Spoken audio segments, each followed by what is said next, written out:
আসসালামু আলাইকুম, আপনারা সবাই কেমন আছেন? আজ মাশমেলন দিয়ে একটা ইফতারি রেসিপি বানিয়ে শেয়ার করব। আপনারা অবশ্যই পুরো ভিডিও দেখবেন। একটা বাটিতে 200 গ্রাম সাবুদানা নিয়েছি। নরমাল পানি দিয়ে দিলাম, 10 মিনিট ভিজিয়ে রাখবো।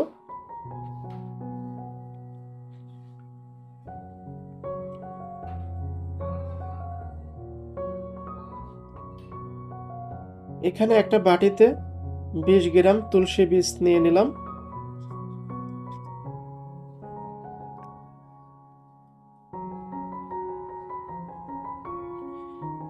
নরমাল পানি দিয়ে দিলাম। 15 মিনিট মতো ভিজিয়ে রাখবো।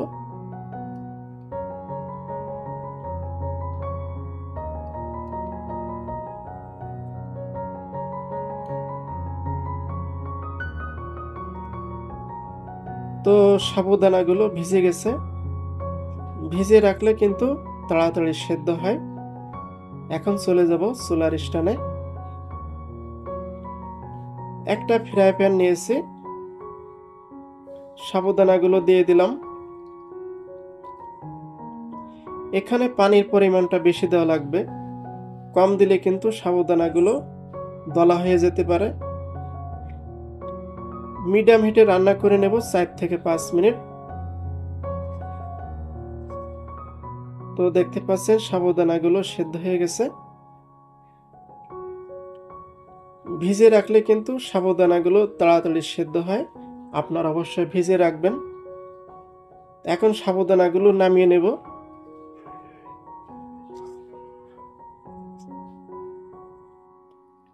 সাবুদানাগুলো ছেঁকে নেব।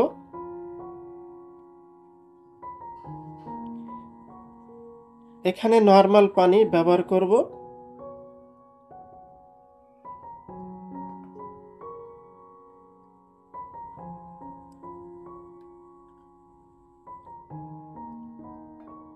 অবশ্য আপনারা নরমাল পানি ব্যবহার করবেন। তো সাবুদানাগুলো ধুয়ে নিলাম, দেখতে পাচ্ছেন। আবারও চলে যাব চুলার স্ট্যান্ডে।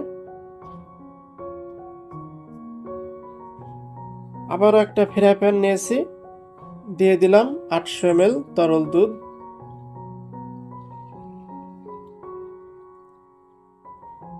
চুলার হিটটা বাড়িয়ে দিলাম।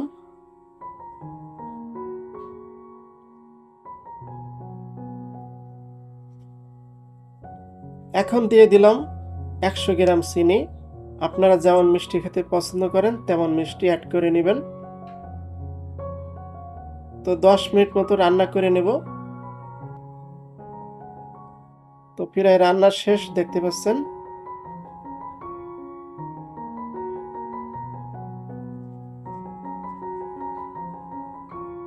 এখন দুধটুকু নামিয়ে নেব। একটা বাটিতে উঠিয়ে নিলাম, ডিশ বাটিতে। দুধগুলো ঠান্ডা করে নেব। তো দুধগুলো ঠান্ডা করে নিয়েছি, আপনারা অবশ্যই ফ্রিজে রেখে ঠান্ডা করে নেবেন। একটা ব্লেন্ডারে জগ নিয়েছি, এখানে মাশমেলন 300 গ্রাম দিয়ে দিলাম। পরিমাণ মতো দুধ দিয়ে দিলাম। ভালো করে ব্লেন্ড করে নেব।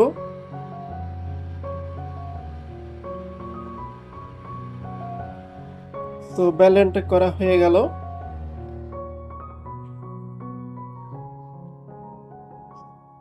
এই ডিশ বাটিতে কিন্তু দুধগুলো নিয়ে নিলাম।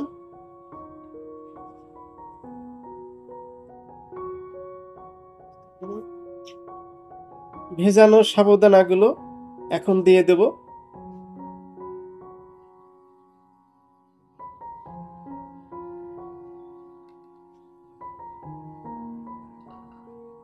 আমরা একটু বেশি তৈরি করি, কারণ আমাদের অনেক লোক, 10-12 জন ইফতারি করব। তুলসী বীজ ভিজে গেছে, এখন তুলসীর বীজগুলো দিয়ে দেব।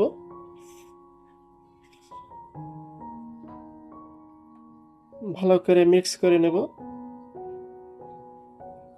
এখন দিয়ে দিচ্ছি 1 চা চামচ এলাচের গুঁড়ো, 500 গ্রাম মাস্ক মেলন, কাঠবাদাম 20 গ্রাম আমি কুচি করে কেটে নিয়েছি। আবার ভালো করে মিক্স করে নেব। তো এভাবে কিন্তু আপনারা ইফতারের সময় এই রেসিপিটা তৈরি করে খেতে পারেন, অথবা প্রচুর যখন গরম পড়ে তখন এই রেসিপিটা তৈরি করে খেতে পারেন। তো উপর দিয়ে কিছু মাস্ক মেলন দিয়ে দিলাম এবং বাদাম কুচি দিয়ে দিলাম। আপনারা বাড়িতে অবশ্যই ট্রাই করবেন। আশা করছি আজকের রেসিপিটা আপনাদের কাছে খুবই ভালো লাগলো।